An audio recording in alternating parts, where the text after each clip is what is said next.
guys, what's up? How's it going? It's Halloween Drawings, and today we're going to go over how to draw a skull. It's a really simplistic, easy skull to do, and I want to teach you to draw it. So let's get going. I'm going to pull up on a curve, flatten it out, pull down, curved in, pull down like a square,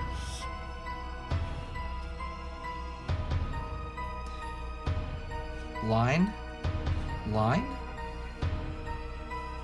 straight line across, those two lines, circle, circle, triangle at the center, and I'm going to fill this in because it's a negative space.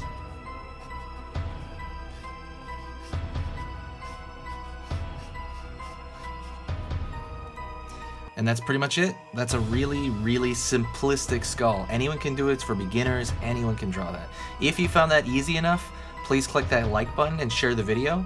Don't forget to subscribe to my Christmas channel because once Halloween is over, I'm not going to be posting on this very much. I will post a bit in November, but then I'll start we'll see. We'll see if traffic is still there. I will totally update this website, this channel. But thank you so much. Like I said, subscribe to that channel, and so we can stay together. Talk to you soon.